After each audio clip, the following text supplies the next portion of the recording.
also taught here. She's a member of the board of directors at Publix and a former partner at Deloitte. And with that, I'm going to turn it over to Jane and let her visit with you. Okay, thank you very much. It's going to be hard for me to stay on this microphone because I'm a walker. Well, congratulations. You're the inaugural class to do this, Meet the Firms. When I was at Belmont, the first one we did was small and we didn't have a lot of firms and I was petrified. You are the first group. Carrying on your shoulders is going to be what happens for Florida Southern going forward. So we're depending on you to make a great impression and knock it out of the park. Our best go now, and you know what? When we send our best, they come back for more. So that's what, you are a select few, and you're going to make a difference, and you're going to make a difference going forward for the students coming behind you. So I want you to go, be relaxed, but have a good time. Going to work for an accounting firm. We have 7 firms coming. We have Big Four, we have regional, we have local. If you haven't started researching these firms, you need to start researching them. You need to find out who their clients are in this area. Because if you walk up to somebody from Price Waterhouse and you say, oh, I really am interested in your firm, and they say, well, why were you interested in us? And you go, I just want to work for a Big Four. You've lost it. You've lost it right there. Get the conversation going. Well, I saw that you do a lot of healthcare clients, and I'm really interested in healthcare. I saw you do a lot of banking. I'm really interested in that. I'm really interested in the program you have for the Women's Initiative. So you need to research and find out about these firms, see what is important to you. If you're looking at a regional, see where they have offices. Don't say, I want to go to London, and well, they don't have an office in London. Know what you are, who the people are you're talking to, who the firms. If it's a local firm, know the clients they serve.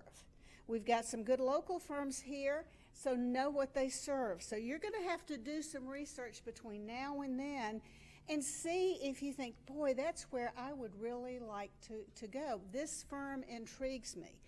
I will tell you, coming from a Big Four, the Big Four, I'm much more familiar with that environment than I am the smaller firms.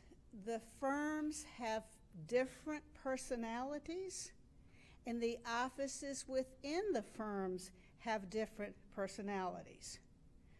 I've worked with both KPMG and Deloitte, and I worked in 5 different offices because I got transferred a lot with those firms. I can tell you different personalities in the firms, different personalities with offices within the firms.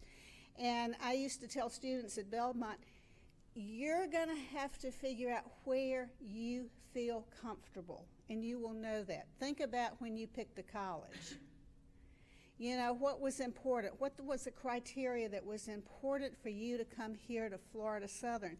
Think about that as you're starting your career. What's important to you? So if you've researched and you have gone through this, you're going to be able to have that conversation with people. They are not going to be asking you technical questions. If they ask you anything about leases, go to Professor Josie. She'll handle that. But they're not going to be quizzing you on accounting. This is what I sort of equate to a blind date. And they're kind of scoping you out, and you're kind of scoping them out. It's a dance. And, what they're looking for is, has this student really researched us? Are they really interested, or are they just here to pass the time of day? That's what they're trying to size up, and they're trying to size up if you would be a fit within the firm. What will happen is if they think, this person's a good fit, then you will be invited to the office. Once you do an office visit, Then they're going to decide if they're going to make you an offer. A few years ago, I saw a great graphic. Price Waterhouse received over 2 million applications for entry-level people in the U.S.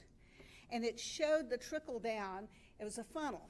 2 million, office visits, final offers, 35,000. 2 million to 35,000. The competition is not just here at Florida Southern.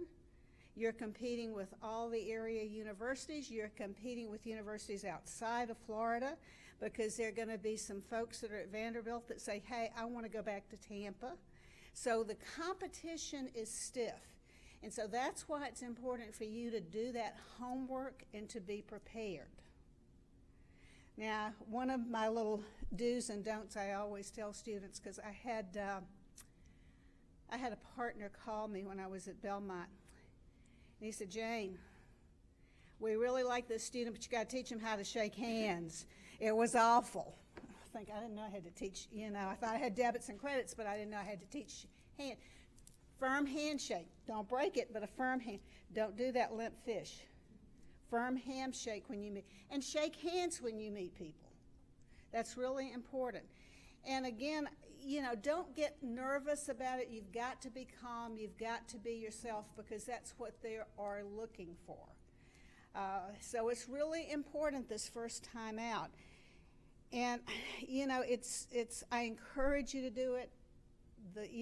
You're going to do fine. I really, really believe this is a year we're going to have some great placements.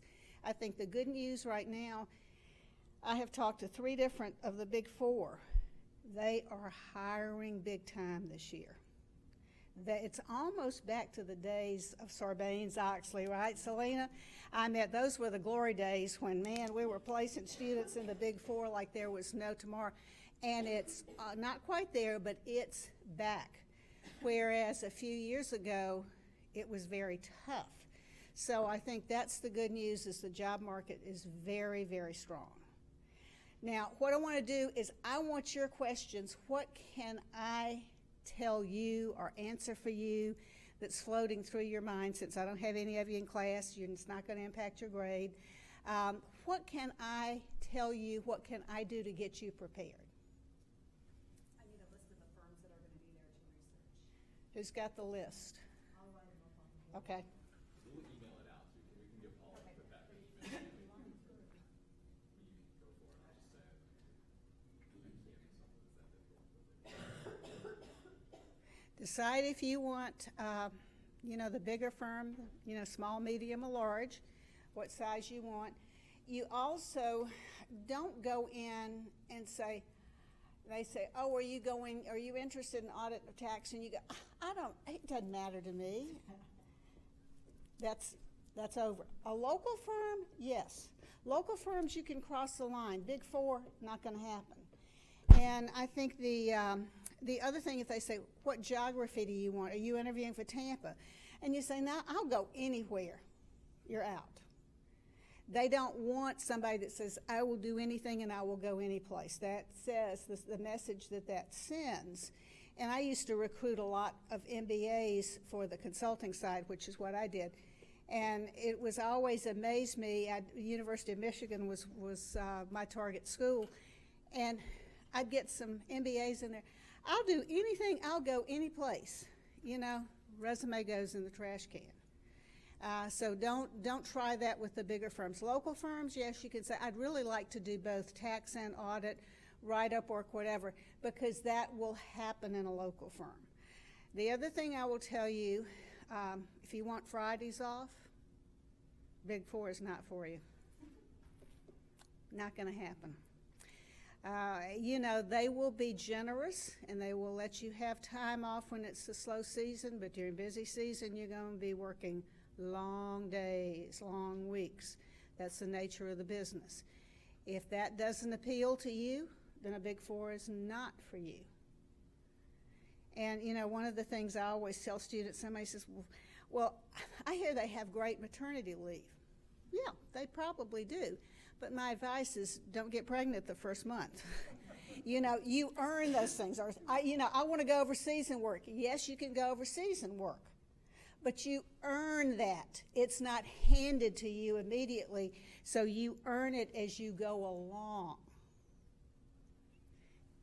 Questions?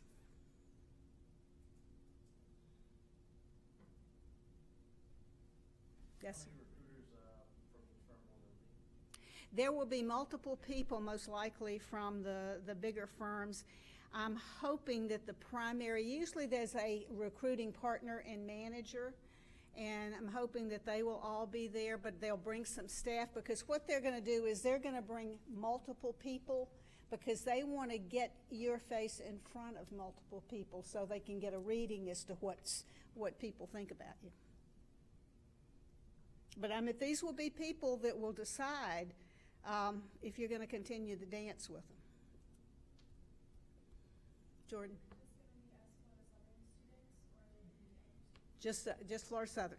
This is first time out of the box for Florida Southern. So it'll be just Florida Southern, so you'll have a captive audience. So with the amount of students and the representatives that'll be there, probably sounds like about a 1-to-1 ratio. Probably. And what I would tell you too, don't go to one person and monopolize. Say, I feel comfortable and I'm not going to leave them. Try and meet people, multiple people from the firm, and meet multiple firms. If you've got a job offer in hand, that's okay. Use this as a networking advice. I work for 2 firms. You know, first firm out of the box, you may not end up being there the whole time. So this is a great networking opportunity to meet people. What happened at Belmont is we grew, and as Meet the Firms became much more important, we had alumni coming back. So this was a great time for students to go and see alums, whether that's a firm I'm going to, but my friends are over here at this firm. So that's what it became, a wonderful opportunity for the alums and the current students to see each other. And so it wasn't awkward about what you have an offer, but I can't go over here and talk to somebody. So use it as a networking. But that's what it is.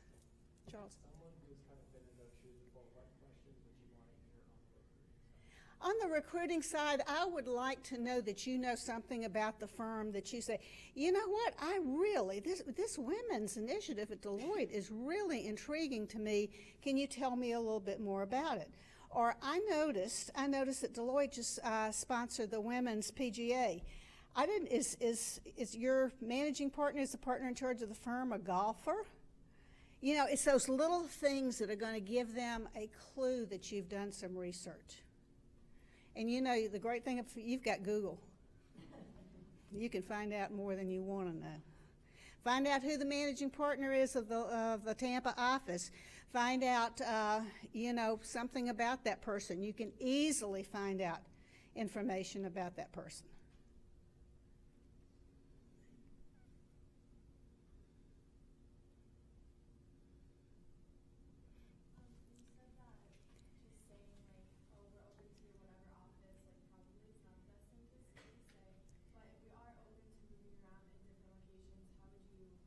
Yes, if you say, I am really interested, I want to go to Nashville. I hear Nashville's a happening place and I want to go there. What will happen is with the Big Four is they will pass your resume on to the Nashville office. And if they pass it on, they're going to put a little note. Usually what happens is they'll put a little note saying, we interviewed this person, really liked them, they want to go to Nashville, you might want to take a look at them. And whereas if you just go to the Nashville office blind, they're going to say, well, why didn't that come up from Tampa? If you've got a friend, that works in Nashville, use that as your entree. But if there are geographies that you're specifically interested in, then, absolutely tell them. How many of you want to go Big Four? How many of you want to go local? So more aiming for the Big Four. I will say my time at the Big Four,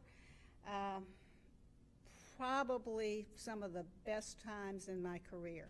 I have never worked with a brighter group of people in my life. Sometimes it was intimidating. And, you know, the thing I would find with the students at Belmont, they'd be the #1 student at Belmont, and they'd start the recruiting process, and they'd end up over at Ernst & Young, and I'd get a call saying, there's some really smart people here. That all of a sudden, you're not the #1 because you're surrounded by #1s. But that being said, it is a wonderful experience. I mean, I went through a lot of suitcases in my days of consulting, but I did so many different things, met so many different people, and I still have friends both at KPMG and Deloitte from those days of working there. The other thing I will tell you is once you get into the firms, and I tell students this, and I would get a call from a student saying, I'm really not liking this audit stuff. I can identify with that. You know, guess what? They have a ton of other opportunities. So look for those opportunities. And I think the thing I've seen with the Big Four that they're doing better than, and certainly back in my day, is they are working with the younger people coming into the firms better than ever. What is it that's not working for you? What can we do? So they are truly interested. When you think about how much money it costs for them to recruit a student, if you leave after a year, they haven't gotten much out of you. If you leave after 2 years, they still probably haven't recouped their investment in you. They send you through a lot of training. So, they want to keep you, so don't hesitate. They're doing a much, much, much better job of working with the younger people in the firms now. Who wants tax? I've never learned to spell tax. I'm working on it. It scares me. It just scares me. Sorry about that. I used to tell my friend at Belmont, I said, when I learn to spell tax, then I can do a tax return.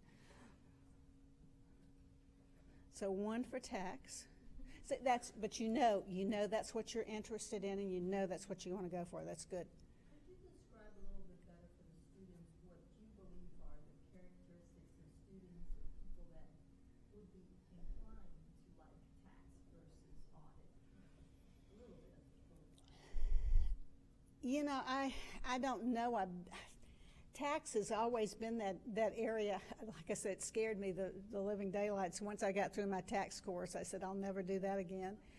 And to me, I guess the thing that bothered me is there was never a right answer, and people saying, well, there's never a right answer in anything in accounting, because as I used to tell my bosses, tell me what you want 2 and 2 to be, and I can make it.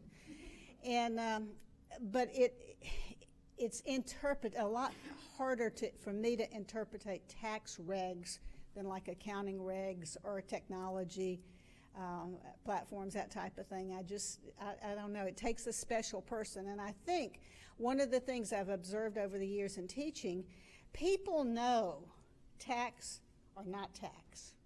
There's not a lot of in between. You either really, really like it and that's what you want to do, or not so much so. And I think you figure that out pretty early on. You've mentioned a couple times about they're interested in working with younger students. Mm-hmm. Is there a disadvantage for being an older student? I'm going to be real honest with you. In the Big Four, yes. Now, that doesn't mean I've seen the Big Four hire older students. A lot of times they're looking for that maturity. When I was at Belmont, we started a summer accounting institute, and it was for people that had an undergrad degree in something other than accounting, and they came back and did that and did their Masters of Accountancy. And as a result, we had people with 5 to 7 years of work experience. We had an anthropology person, we had a French translator, we had a couple of engineers, a lot of finance people, but they had, and 2 of them I can think of right off the top of my head that were, had probably 7 years work experience, ended up at a Big Four. So while I say it's not as easy, it's not impossible. And I think the one thing they are a little cautious about is how do you feel about working those long hours? You know, because you will work long hours during busy season. And I think that sometimes is the hesitancy. I had one of my friends at Deloitte in Atlanta, Marcy was 42 when she went to work with Deloitte, and she started at the bottom and she ended up making partner. Her kid was grown and in college, and she said, it's my time now, and she went for it. And so, yes, it can happen.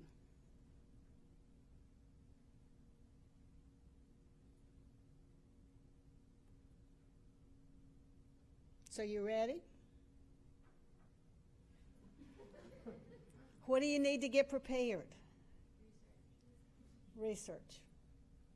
That's the worst thing you can do is go in and not be prepared, not know. And like I said, it's not a technical accounting that you need to research. It's the firms that you need to find out. You need to find out some information about what, you know, they're all involved in civic organizations. Find out what's important to them. You know, there's probably, I would guess right now on Google, there's probably a couple of articles floating around about how KPMG can help you through hurricane crisis. But, you know, you've got a wonderful, easy tool that I'm very jealous of that I didn't have when I started my career, that you've got everything at your fingertips. And it's easy for you to get information. And be relaxed. If you are nervous, they're going to sense that. So just take a deep breath and relax. You know, be yourself, because that's what they're looking for. They want to see, how do you fit in here? How do you fit in with our firm? You got to be a go-getter. You got to let them know you're a go-getter. And how do you do that? By being well prepared about them, about the people in the firm, and about the firm.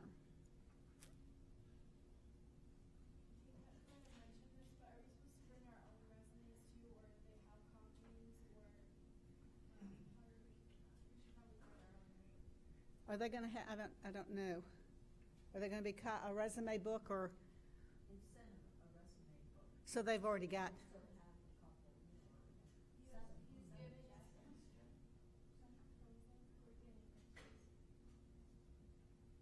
Only bring 7, or bring, if there's going to be 2 or 3 people at each one, just hand one resume to one person at each firm? Okay.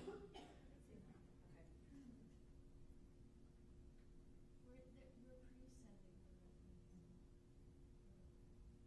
We don't have to. Okay. I think that, if I can just say a couple things, I think the challenge there is they've got that book and they see all these names and the names don't mean anything. They're sitting in front of you and you've had interesting conversations, then you hand the resume to them. Then they can connect the name to the person. So even though they're going to have the book, which is great, that's, I think, the reason. And you probably don't need more than a handful, because not everyone you're going to want to give the resume to, maybe, because you don't, this is not a connection. And they may not ask for it because, oh, I've got it in the book. They also might take the book and say, which one are you? Okay, they'll put a star by it. If I was them, that's what I would do too, to try to keep track of people. So a lot of firms, a lot of interviewers ask a lot of behavioral questions. Mhm. You know, the classic is, tell me about an obstacle you overcame, or, you know, what did you enjoy about something? So those are considered behavioral questions. Could you talk about some of those? Yeah, that typically when you go into the office for the interview, they're going to have more behavioral questions rather than technical questions. And I think, you know, what I used to see with students is they would start to freak out about, I don't know all the technical accounting. That's not it. As Selena said, they're going to be asking you about, tell us a challenge you had. Tell me something that you did this summer that you were really proud of. Why were you proud of that? What's the difference? What was the most important thing in your senior high school at the end of the semester? What did you miss the most? You know, what did you, they looked at you, oh, I see you worked at Taco Bell. How did you like that? You know, I worked at Captain D's and I used to smell like grease all the time. And so they'll do things to lighten it up, to get you comfortable and to ask you. And they're going to, you know, those behavioral questions become important. So a lot of you have a lot of skills with sports or with music or whatever, you know, that, think about how you can highlight that in some fashion. For Charles, if I were looking at Charles's resume and I go, wow, you're a swimmer. How did you balance athletics with your, you know, with school? Did you work part-time? Oh, I see you did an internship only in the summer. You didn't work during school. How were you able to accomplish that? You know, they'll look for something that's unique about you and ask questions about that.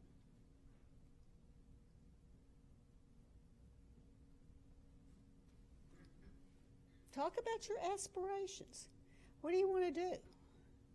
You know, for goodness sakes, don't tell a Big Four firm, I just want to work for you for 2 years to get on my resume and I'll be gone.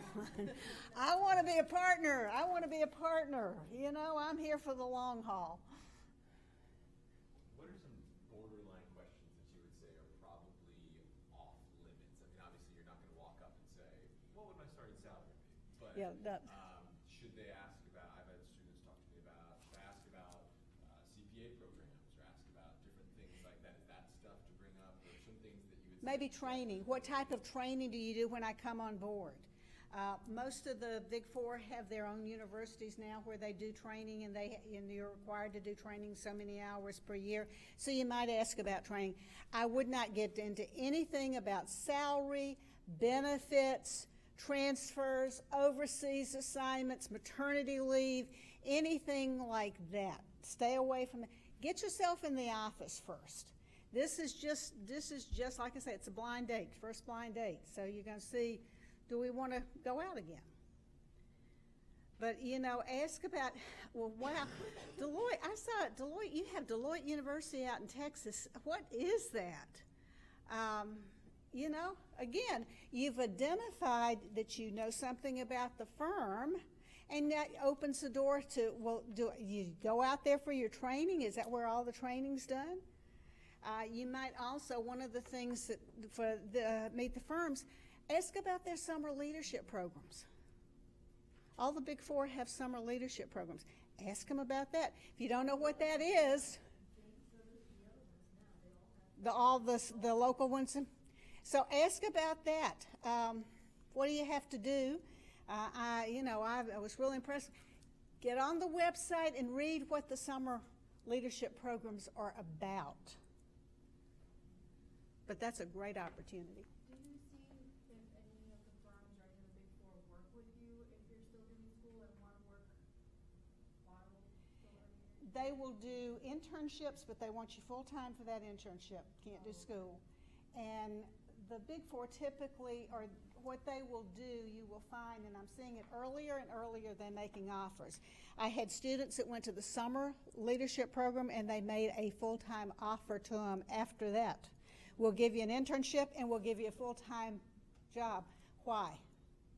You are really good. I want you off the market. And so they're doing more and more of that with younger students, is grabbing them early. And so, they be prepared for that. But if you, typically what they want you to do is have your MAC behind you, and they will give you a contingency offer of you completing your MAC, and then you can come full-time. If you will have your MAC and you have a couple of parts of the CPA exam already done, their eyes are going to light up. Because if you can start work day one, MAC in hand, CPA in hand, you're golden. So if any of you have taken the exam and passed anything, be sure and tell them. Brag about that.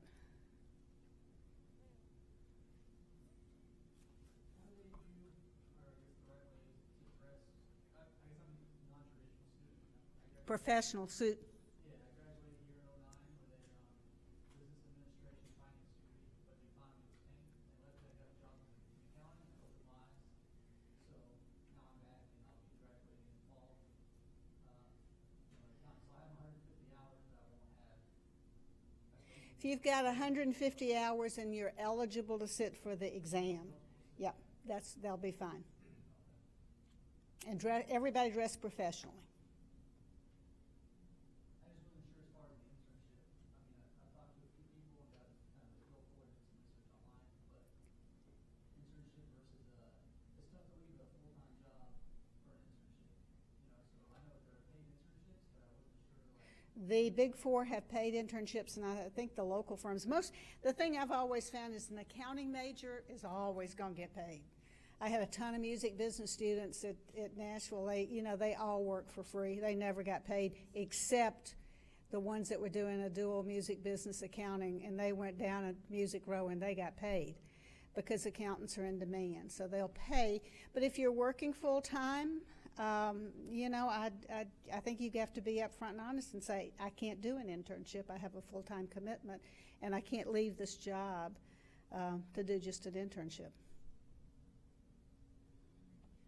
How long are we talking to each firm? I would say, again, move around. About 5 minutes, 5 to 7 minutes with a person. You don't want to get somebody and latch onto them and not leave, and 20 minutes later you're still there trying to make conversation. About 5 to 7 minutes, and then, move yourself or say, excuse me, I think I'll go get a little water, or, let me go over here and talk to someone else from your firm. And so move around. Your objective is to meet as many people as you can.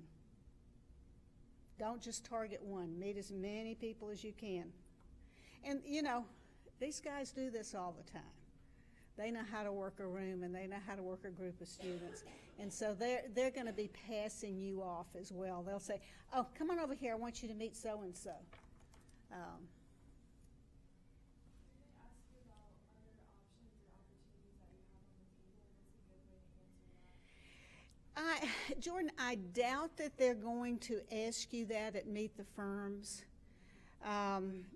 Let's say they're interested in you. My guess is what they will do is invite you to the office, and at that time, I would say, look, I have this opportunity that I'm considering. If you feel like after Meet the Firms that, this is really not what I want to do, I want to stay on my own direction that I'm going, then if they call you, you just graciously bow out and say, I've really thought about this. I loved meeting you, but I have this opportunity that I really want to pursue right now. And then you gracefully bow out. But dance with everybody now. That's why, blind dates are cheap, so dance with everybody. As I said, these folks do this all the time, so this is nothing new to them. They're going to, they'll handle you very gently and very well.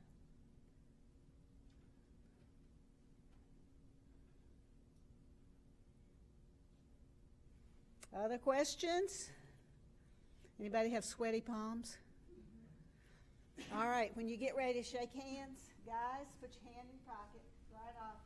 Ladies, just casually. Then shake a hand. But a lot of people have, and that's just, when you shake somebody's hand and it's sweaty, it's not very pleasant. So just find a way to casually, wipe your hand and shake a hand. So please disagree with me if you feel so on this one. She's talking about dancing with all of them. Definitely do that. Talk to every single person in the room if you're so inclined, but at least every single firm. Even if in your research, you only like 3. Right. Doesn't matter, because you never know who you're going to meet and what fit you're going to find. And sometimes even for the non-traditional students, the fit is by far the most important thing. Because I had some of my best students that didn't want or thought they wanted Big 4 and wound up not going there because of what could be provided at a different firm for what they needed. And that's not for everybody, but that's different. But one of the things that I used to tell some of my students was, and this is where please disagree with me if it's true. If you find 4 up there that you really like, when you get there, you're probably going to be a little nervous. You're probably going to have sweaty palms, and that's okay. Talk to the other ones first. Don't talk to the 4 that you really want first. Go pick out 1 or 2 of the other ones first that you might not want. You still might love them, and that's great, and it'll go well. But after you do this once or twice with them, then you're probably going to be a little less nervous than your very first time.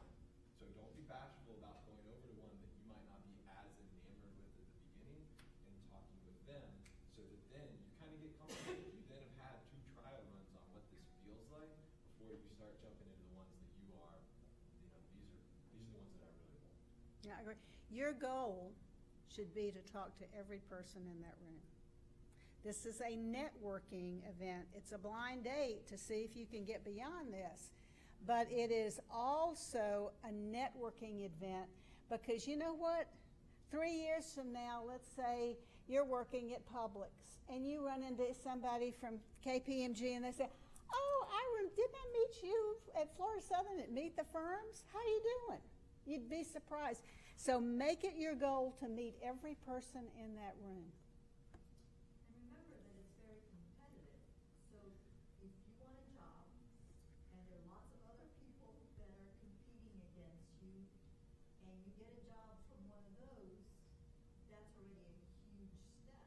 So keep that in mind that even though the demand is quite strong right now, it's still very competitive. And this is our first time. So it's really important that you try all of them because you never know always. Exactly. You'd be surprised as your career takes turns who you run into that, gee, I remember, didn't I meet you at the Meet the Firms? You absolutely will be surprised. As for business card. Will they have name tags on? Will we have name tags on? They will have name tags on, and I don't know what's arranged. I would guess it will have those little sticky name tags. And you said it's okay to ask for their business cards Yeah. if we like them? Mm-hmm. So I have. And what are you going to do with that business card? I'm going to put it in my pocket and I'm going to follow up with them the next day. How are you going to follow up? It depends on what's on their business card. If I have an email address, I would have to feel out that situation and judge that person's temperature and determine whether I was going to call them or I was going to send a follow-up email. I'd email and then I'd do a note. Okay.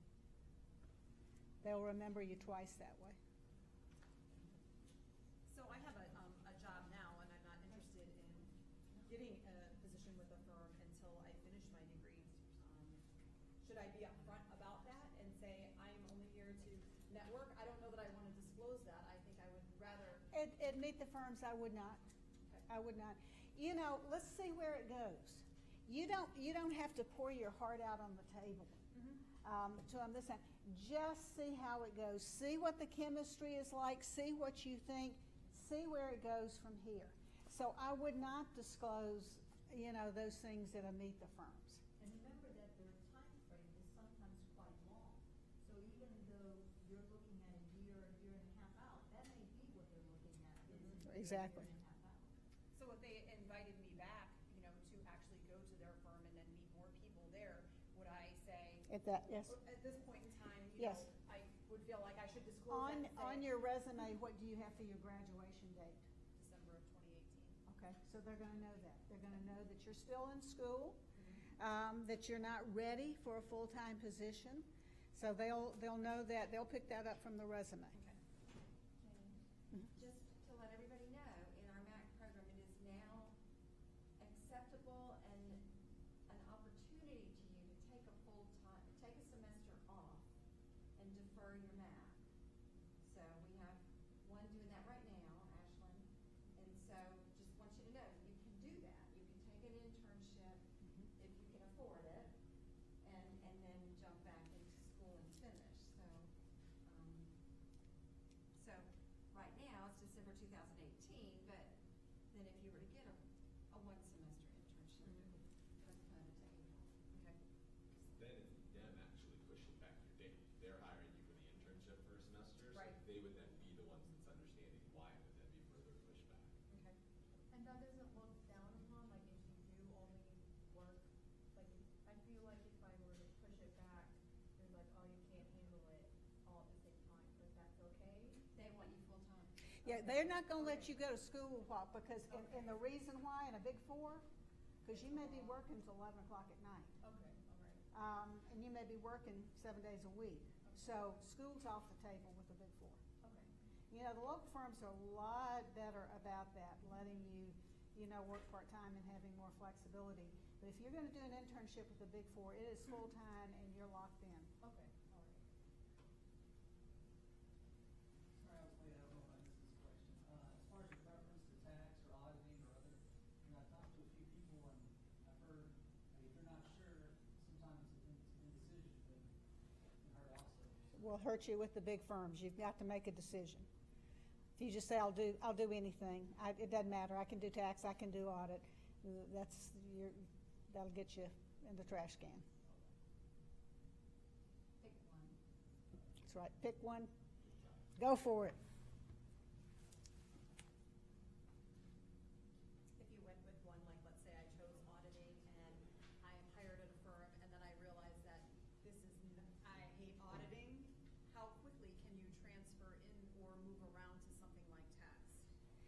It really depends on the firm. Probably in a regional or a local firm, a lot easier to do, and in a big four, it's going to depend on the availability. Right. Like if there's a really shortage in tax and you say, this audit stuff is not for me, I'm going to go over here and, really want to do tax, then they'll work with you on it. But it's much easier in a local or a regional firm. I spent 1 year in audit and said, this is not for me, and jumped over to consulting real fast. And when I was recruiting, I used to go to the audit staff room and troll for the auditors that were unhappy and say, come with me. Consulting's really exciting. Come on. Because I got great people. They knew the firm working environment, what it was all about. And I got great people. They used to kid me about stay out of the audit staff room. You mentioned about avoid to sound wishy-washy and to avoid benefits and salary, stuff like that. Are there any other networking no-nos that you have that you can tell us about? Off the top of my head, I can't, because you're not going to be in a situation here where alcohol's involved. I used to always caution people about, when a lot of times the firms will invite you out to dinner. They'll take you to dinner. And I'd caution people about, how you handle alcohol. I can take a glass of wine and you think I'm drinking and I'm not taking a sip of it. You can let it sit. You want to be careful about things like that. In this environment, that's not going to come up. Are we having food? I don't know if there's food. Some snacks. Snacks. That's always a little awkward if you're eating and trying to talk. And so what my advice is while I'm talking with people in the firm, I wouldn't eat. And certainly don't drink and eat, because then you have no hand. You can't do both at the same time and shake it. It's one of those things where if I'm going something like that, I figure I can eat later, but I won't be involved while I'm talking to the folks in the firms. One thing I would say is don't monopolize the conversation. If they ask you a question, give them the answer, but don't start with, I was born in Columbus, Georgia, and And don't walk up and say, can you tell me about your firm? You can ask them lots of questions, have facts behind it, have the research behind it, and ask a specific question about that. And you can lead them anywhere you want to go that way. Because they can seem like you know a little bit. You don't have to know everything. Just know enough to ask a question or two. If you've just read that one of the firms is in a major lawsuit, I wouldn't ask about that. I would not ask KPMG about the partner that just got sent to jail. That would be off limits. Or could you ever see if they were talking about the Oscar problem? Yeah, don't ask them about the Oscars.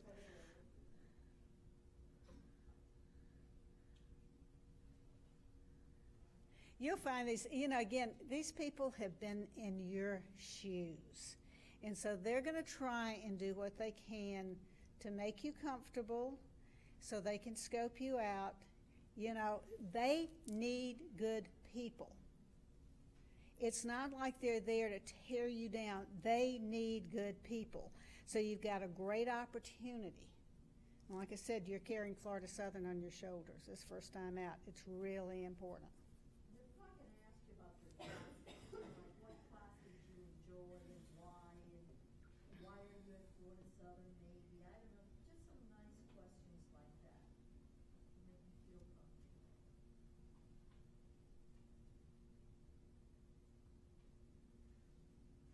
Okay, I'll see you next Thursday, is it? No, I'm in Miami.